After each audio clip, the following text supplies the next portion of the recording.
AP Chem, for this lab, you'll be working with the crucibles again. Few checkpoint reminders. Before you actually begin heating, you need to make sure that you actually clean your crucibles.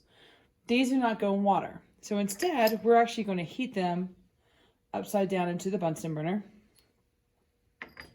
and let them cool off, and then we'll measure them. Make sure also that your lids are also clean as well, okay? So you may want to touch heat those as well. Final thing is to make sure that your clay triangles will actually fit. So you may actually have to push them out a little bit because we will make sure that the crucible fits nice and low in there. Not low enough that it's going to slip out while heating, but just enough that it can sit on the ring, such as that. Okay, those are your helpful hints.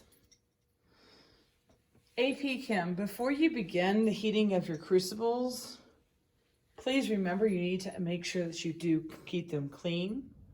So reminders about how to use a crucible. We're going to put our weighing paper onto the scale. We're going to zero it out. And then we're going to mass our crucible. And we're going to record that mass.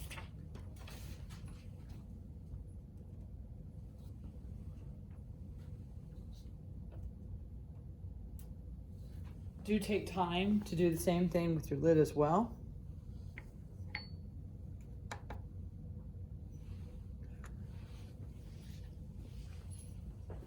And record that mass as well.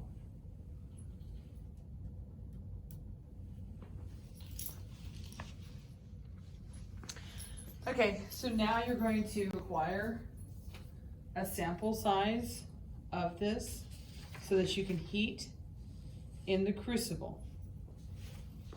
So remember to zero out your crucible and then put your mass in there and record it. Okay, so now we're going to set up our Bunsen burner for heating, and make sure that you have your crucible tongs. When you have everything set up properly, take a crucible and place it in your clay triangle, and then make sure that you get the lid on top.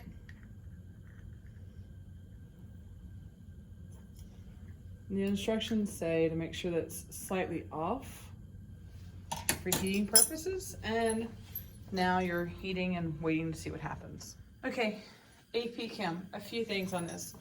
One, I'm going to provide you with a bottle of the sodium bicarbonate and the sodium carbonate.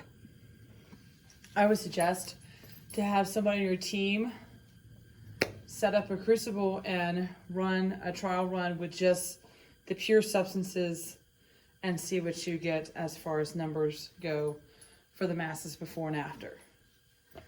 Number two, you want to leave the cap halfway on there, or askew, as we would say. And I would recommend having 2 crucible tongs, just because these can slip out of the hand very easily. Or out of the tongs really easily. You need to make sure that you're periodically opening up and stirring, because we don't want it to get all clumpy in there. It should take about 10 to 15 minutes heating, then we gotta let it cool off. So I'm gonna start mine cooling down.